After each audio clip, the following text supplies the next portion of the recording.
Bonjour mesdames et messieurs, bienvenue dans notre rubrique Entretien. Aujourd'hui, nous sommes avec quelqu'un de spécial. Il s'agit de M. Koredio Missa Doumbia de Maya Blond. Donc, M. Koredio Missa Doumbia est très connu sur les réseaux sociaux à travers son association Maya Blond, dont nous allons nous entretenir aujourd'hui. Bonjour M. Sira Missa Doumbia. Oui. Bienvenue sur notre plateau. Merci, c'est un plaisir. Alors aujourd'hui, on aura l'occasion de parler un peu de Maya Blond et de parler aussi de votre organisation que vous ferez le 5 juin, que vous avez donné Djibon. Mais d'abord, avant de commencer, qu'est-ce que Maya Blond? Bon, merci de me donner la parole. Maya Blond est une association culturelle qui a été créée en 2013, ici même à Bamako, dans le but de réhabiliter et de revaloriser la tradition spirituelle africaine. Ça a été créé, la particularité c'est que ça a été créé par ce que j'appelle des intellectuels, c'est pas une prétention, parce que habituellement, on est ici au Mali en tout cas, les gens sont habitués à voir ceux qui font la tradition comme seulement des illettrés. Tout à fait. Bon, donc nous, et moi particulièrement, je ne vis pas de ça. Moi, je suis ingénieur électricien. Oui, on reviendra sur ça, notamment votre passage. Par formation, je suis ingénieur électricien. Tout à fait. Avec un master spécialisé en informatique industrielle. Et je vis de ce métier-là, entrepreneur électricien. Mais ma passion, c'est la tradition africaine.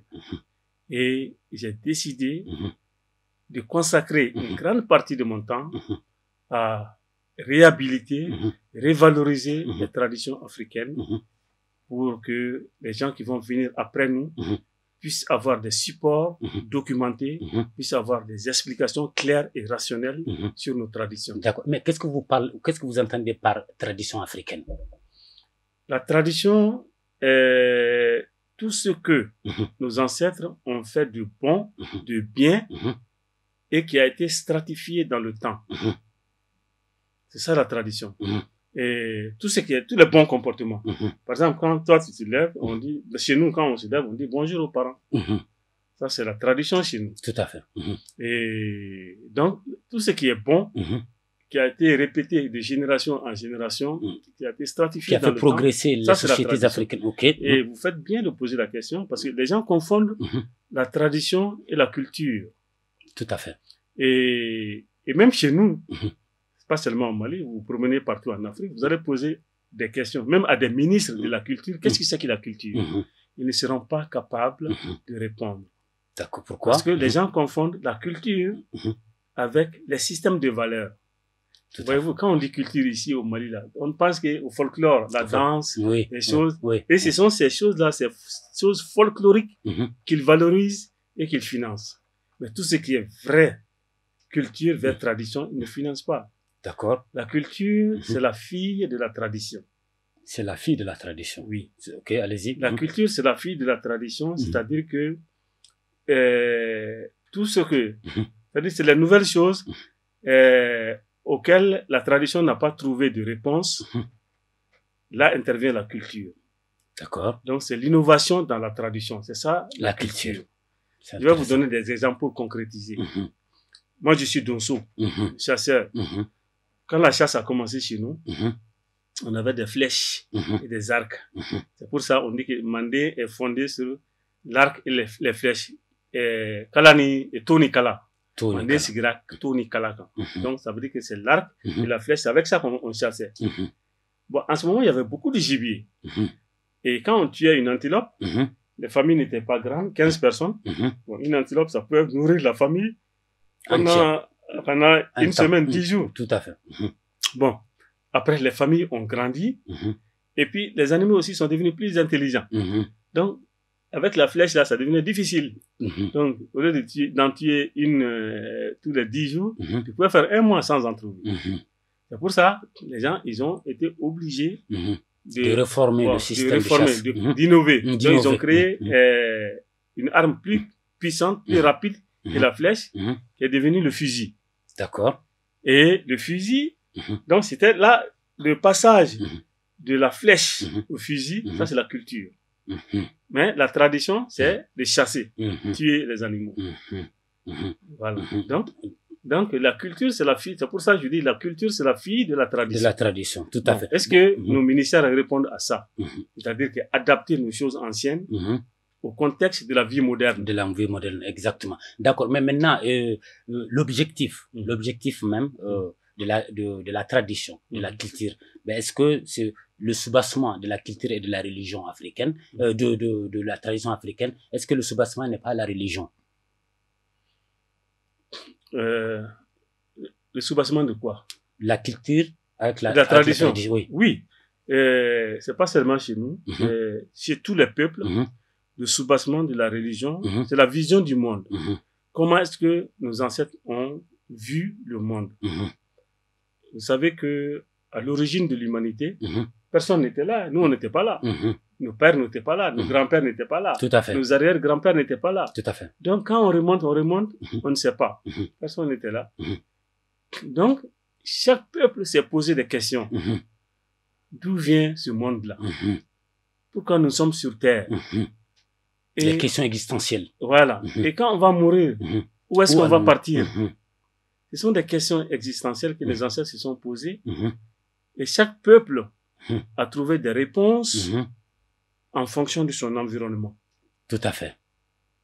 Et c'est pour ça que les visions du monde sont différentes. Tout à fait. Il y a des peuples qui sont nés dans le désert, des peuples qui sont nés dans la glace, dans le froid, et nous qui sommes nés dans la forêt, nous ne pouvons pas voir le monde de la même manière. Et ceux qui sont nés dans un environnement très hostile, ce sont des peuples violents. La violence est dans leur ADN. Ah bon? Cela est dit à l'hostilité. C'est l'environnement qui crée. L'environnement est hostile. Donc il faut être féroce, il faut être violent pour survivre. Pour survivre, tout à fait. Et nous, on pouvait s'asseoir sous un arbre et puis le fruit tombe, on mange. Tout à fait. Donc on n'a pas la même démarche de survie. C'est vrai. Et cette démarche de survie a créé un mental, un subconscient chez chaque peuple. C'est pour ça il y a des peuples qui sont très violents et leur violence les a poussés à vouloir imposer leur vision du monde aux autres peuples qui n'étaient pas demandeurs. Et c'est pour ça, moi, les gens disent que j'exagère, mais je n'exagère pas. Je dis que la tradition spirituelle africaine est la plus sage, la plus puissante et la plus humaine des traditions spirituelles. Pourquoi? Parce que dans l'histoire, il n'y a aucun roi africain, aucun chef spirituel africain n'a levé son armée pour aller imposer l'animisme, notre tradition spirituelle, à d'autres peuples. Ça n'a jamais été fait. Mais l'animisme, c'est quoi? Bon, c'est un mot un peu péjoratif aujourd'hui, mais en réalité, c'est le mot le plus approprié dans la langue africaine et dans la langue française pour décrire la tradition spirituelle africaine. Ça veut dire que nous, on trouve une âme dans chaque chose. Les arbres ont une âme. Le praticien africain, avant d'abattre un arbre, avant d'enlever l'écorce, avant de cueillir des feuilles, il vient parler à l'arbre. Il dit des choses. Avant de tuer un animal, le donso, il doit ventiler le nyama, que les religions ont qualifié de péché ou de karma. Et même l'agriculteur, pour offenser, blesser la terre, doit prononcer des choses. Donc, ça veut dire que nous avons vu qu'il y a une âme à chaque chose. Du monde phénoménal. Le vent a une âme. Le feu a une âme. Les pierres ont une âme. Mais quand on dit ça aux profanes, ils ont du mal à comprendre. Comprendre, tout à fait. Donc, qu'est-ce qu'il y a de plus sage que ça? Même avant de verser l'eau chaude par terre, on demande pardon aux esprits que nous ne voyons pas. Parce que tu peux brûler quelque chose sans t'en rendre compte. Tout à fait.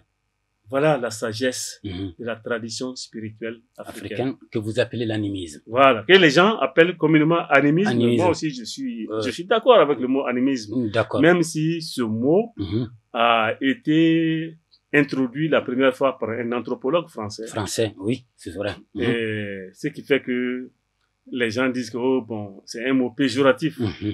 Ça peut être péjoratif, mais je ne trouve pas d'autres mots dans la langue française qui décrit mieux notre tradition spirituelle que ça. D'accord. Maintenant, depuis la création de votre association Maya Blon, qui a pour objectif de pouvoir concilier la tradition avec la modernité, si j'ai bien compris, parce que c'est une idée qui a été créée suivant une nécessité pour pouvoir d'abord faire une documentation et faire de la vulgarisation et surtout donner accès aux profanes par rapport à la spiritualité, à la sagesse africaine.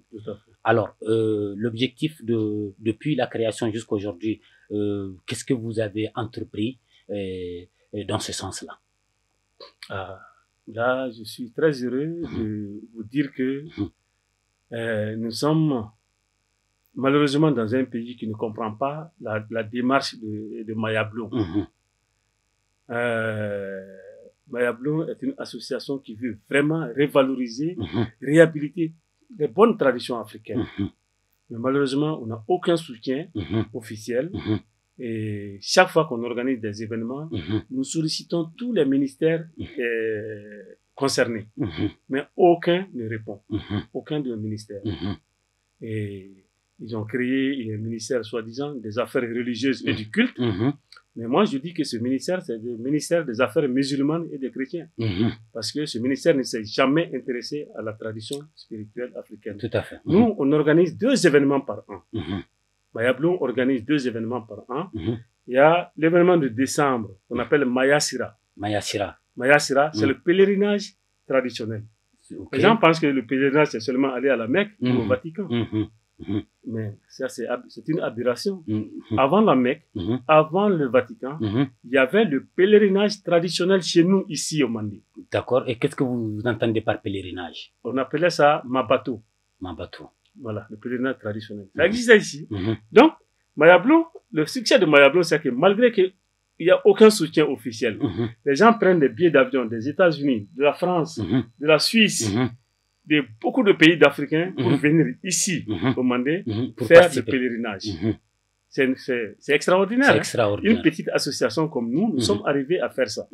Les gens mettent des millions dans le billet pour venir faire le pèlerinage ici chez nous. Pendant une semaine, donc on fait 2 jours de conférences, on parle de la culture. Ensuite, l'objectif, les conférences, généralement, ce sont des sites de thématiques sur la sagesse, les conférences, c'est des sujets thématiques, mais tout sur la tradition. Parce qu'il faut qu'on explique la tradition aussi aux gens. C'est important. C'est très important. Il y a certains des thèmes, ça peut être par exemple le mariage traditionnel, ça peut être la circoncision, ça peut être les funérailles traditionnelles, ça peut être la gestion des conflits de façon traditionnelle, l'armée traditionnelle. Ça peut être... il y a beaucoup de thèmes comme ça qu'on débat chaque fois. Et chaque thème qu'on débat, on documente. C'est important. On fait des rapports annuellement. C'est très important. Donc, après ces 2 jours de conférence, nous avons un site dédié au Mandé. Un site dédié au Mandé. Oui. Et là, on va faire des cultes là-bas, des offrandes à nos ancêtres. Et les gens viennent avec leurs doléances personnelles. Donc, quand les gens viennent avec leurs doléances personnelles, on fait des sacrifices sur notre site qui s'appelle le Sungun Kaba. Le Sungun Kaba, c'est l'hôtel collectif de Maya Blon dédié aux pèlerins. Sungun Kaba. D'accord. Sungun Kaba, c'est quoi? Sungun Kaba, en français, c'est difficile de le dire en français, c'est un hôtel. Et si on veut traduire littéralement, ça veut dire la pierre mémorielle de nos ancêtres. Vous savez que la pierre, c'est le premier objet de culte. Donc, nos ancêtres faisaient les libations, les offrandes sur la pierre. Et nous aussi, là-bas, on a un tas de pierres, mais c'est pas n'importe quelle pierre, c'est des pierres vraiment sacrées, qui sont rassemblées sur un site chez nous, et sur lesquelles nous faisons les sacrifices, les offrandes, en implorant l'âme des ancêtres pour que la paix revienne dans le pays, pour que la bonne pluviométrie soit là, pour que les pèlerins qui sont venus, chacun peut amener un poulet, un coq, et puis formuler sa doléance personnelle.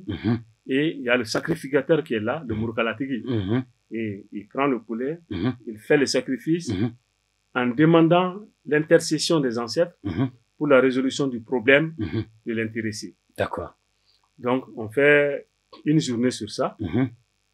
Ensuite, il y a des initiations durant le Mayasira. Il y a l'initiation, il y a un culte très populaire chez les Bamana, les Maninga, qu'on appelle le Komo. Le Komo, ok. Donc, il y a l'initiation au Komo. Donc, quand on quitte le Mandé, le Sungunkaba est au Mandé. Mais le Komo, l'initiation au Komo, c'est au Jitumu. Donc, nous partons au Jitumu pour faire l'initiation au Komo. Donc, il y a des impétrants, des nouveaux qui viennent, des jeunes qui veulent entrer dans la société confrérique du Komo, la société culturelle du Komo. Okay. Donc, on fait leur initiation.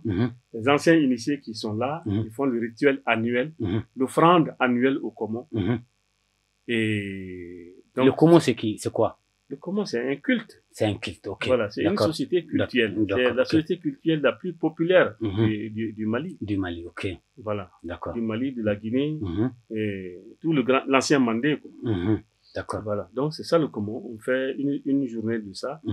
Mais comme le Komo est une société culturelle non ouverte aux femmes, donc les femmes qui viennent en parallèle, elles vont faire un autre culte dédié aux femmes qu'on appelle le Moribayasa.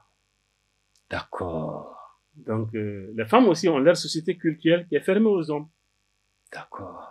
Voyez-vous? D'accord. Ok. Donc, ça, c'est la 4e journée de Mayasira. Ensuite, on revient à Kati. Et on a un centre de Mayablon. Et là, on va faire là-bas les baptêmes traditionnels. Il y a des gens qui viennent, qui ont des bébés, et ils veulent donner des noms traditionnels à leurs enfants. D'accord. Nous, on ne donne pas de noms chrétiens ni de noms musulmans. On donne des noms authentiquement africains aux enfants. Et il y a le Sungunkaba qui est là, qui est proche là-bas. Donc, après, quand on donne un nom, on confie l'enfant au Sungunkaba, qui devient ainsi son génie protecteur. Donc, l'autel le protège contre les accidents, contre les maladies, contre les mauvaises personnes, contre tout ce qui peut être nocif dans sa vie. Donc, c'est vraiment ce rituel-là de baptême qu'on fait. Ensuite, on fait des célébrations de mariage traditionnelles. Aujourd'hui, les gens pensent que le mariage c'est seulement à la mosquée ou à l'église ou à la mairie. Et nous trouvons que ces institutions-là sont des institutions coloniales qui ont rabaissé la femme africaine. Allez-y au fond de vos idées par rapport à cela. Ben, ils ont rabaissé la femme africaine parce que traditionnellement, la femme, le féminin est sacré en Afrique. Même quand tu prends un boli, il y a le masculin et le féminin là-dedans. D'accord. Voyez-vous? Il y a des collines. Chez nous, il y a des collines, le masculin et le féminin là-dedans. Donc, la création même, Dieu même a créé le monde avec ces deux énergies-là. Le mâle et la femelle. Le positif et le négatif. Notamment, les Chinois parlent de yin et de yang. Voilà, bon, voilà. Et les Chinois sont les Asiatiques sont les gens qui nous ont plagié le mieux. Voilà. Et ils nous ont copié. Mais vous parlez carrément de plagiat. Ah oui, mais c'est un plagiat. Mais l'Orient quand même est connu traditionnellement comme l'une des contrées les plus avancées comme les Tibet, tout ça, dans le domaine spirituel. Notamment, ils parlent de la recherche de soi. Mais ça, c'est le racisme parce que tout le monde est d'accord que l'humanité est née en Afrique. D'accord. Et l'Africain est le premier humain sur Terre. D'accord. L'Africain est le premier qui a créé la spiritualité. D'accord. Donc, tout le monde a vu ça chez nous, le spirituel. D'accord. Mais ils sont blancs, bon, ils ne veulent pas dire que ça vient d'Afrique. Est-ce que tu vois? Mais qu'est-ce qui a engendré cette rupture-là, qui s'est manifestée par un oubli général? Parce qu'il semblerait que si on vous écoute parler et si on écoute d'autres Africains parler, on sent vraiment qu'il y a un grand fossé par rapport à la compréhension et par rapport même à la définition des notions de la spiritualité. Mais qu'est-ce qui a engendré cet oubli-là? C'est la violence de l'histoire qui a engendré cet oubli. Et comme je l'ai dit tout à l'heure, que les humains sont nés dans des environnements différents. Il y a des environnements qui sont très bien, comme en Afrique, la forêt, et la richesse naturelle. Il y a des environnements qui sont hostiles. Et ceux qui sont nés dans les environnements hostiles ont toujours vécu en faisant des razzias, c'est-à-dire le brigandage des autres. Et la soumission des peuples. Voilà, la destruction des autres pour survivre. C'est une espèce de cannibalisme. Donc, je ne veux pas dire que leur humanité n'est pas achevée, mais en tout cas, ils ont une violence que nous, on n'a pas. D'accord. Donc, ces peuples-là, ayant vu que l'Afrique est très riche, il y a tout ici. Le bon climat, il y a l'abondance. Ils ont décidé de venir, d'abord, ils ont copié, ils ont espionné. Ensuite, ils ont décidé de venir nous attaquer physiquement. Et ces attaques-là ont commencé 500 ans avant Jésus-Christ. Plus de 500 ans avant Jésus-Christ. Donc, c'est pas en une journée qu'ils nous ont vaincus. Et petit à petit, chaque fois qu'ils venaient, on les repoussait. Chaque fois qu'ils venaient, on les repoussait. Et c'est ainsi que, à bout de souffle, finalement, ils ne lâchent pas. Voilà, ils sont arrivés à nous vaincre. Et quand tu arrives à vaincre quelqu'un, tu imposes ta façon de faire. Et donc, leur première tâche était d'abord de voler nos savoirs. Tout ce que nous avions comme savoir, comme connaissance. Ils ont détruit nos bibliothèques. Ils ont tué nos grands savants. Et ils ont diabolisé d'autres. Même aujourd'hui, par ignorance, les femmes savantes chez nous, là, on les appelle soubara, les sorcières. Ah bon? Ah oui. Ok. Donc, et puis on les maltraite dans certains villages. C'est que nous appelons sorcières. Vous les appelez? Mais c'est les femmes savantes. Expliquez-nous, monsieur. Vous allez appeler nos savants des sorciers. Et quand c'est les blancs, on les appelle c'est des savants. Chez nous, on va dire c'est des sorciers. Voyez-vous, ça c'est le mépris de soi qu'ils ont inculqué dans notre mental. C'est l'aliénation. Voilà, l'aliénation mentale, l'aliénation culturelle. Et ça frôle l'idiotie. Hein? Ça frôle l'idiotie. C'est dommage. Mais regardez, nos savants là, c'est terre à terre. Tu vas voir un petit praticien là, chez nous, là, au village.